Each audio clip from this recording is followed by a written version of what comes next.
Presented by Sandhya Entertainment.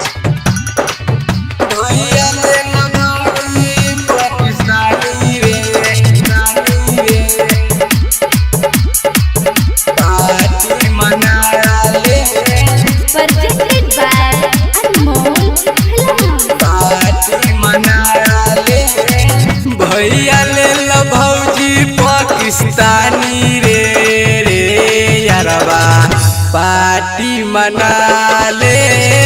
भैया ले लो भौजी पाकिस्तानी रे रे यारबा पार्टी मना ले।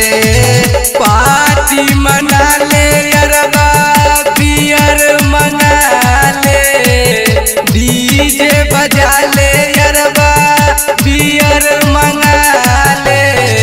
भैया ले लो भौजी पाकिस्तानी रे रे यारबा पार्टी मना ले। भैया ले लो भौजी पाकिस्तानी रे रे यारबा पार्टी मना ले। पार्टी मना ले। Presented by Sandhya Entertainment.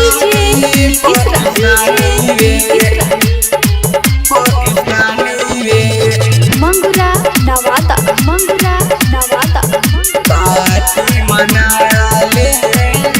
अभी सुन रही है संध्या एंटरटेनमेंट की शानदार प्रस्तुति।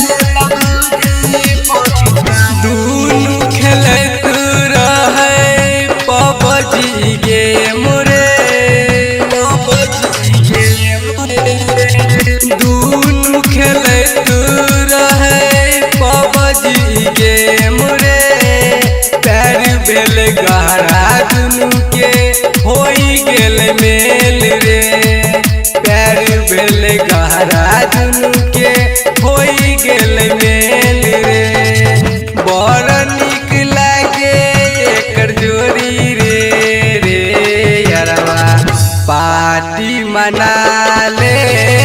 भैया ले लो भौजी पाकिस्तानी रे रे यारबा पार्टी मना ले। पार्टी मना ले।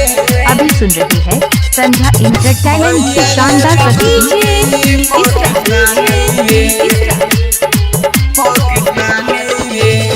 मंगुरा नवाता मंगुरा नवाता मिक्स बाय त्रिलोकी यादव। रहे दुश्मनी यारबा होई गेल दूर रे। होई गेल दूर रे। रहे दुश्मनी यारबा होई गेल दूर रे।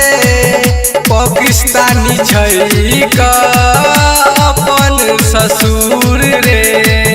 पाकिस्तानी छै का अपन ससुर रे। राइटर घूरन बबुआ कहै छै रे रे यारबा पार्टी मना ले। भैया ले लो भौजी पाकिस्तानी रे रे यारबा पार्टी मना ले। यदि आप चाहते हैं संध्या एंटरटेनमेंट के सभी ऑडियो वीडियो देखें तो चैनल को सब्सक्राइब जरूर करें और बेल आइकन को दबाना ना भूलें।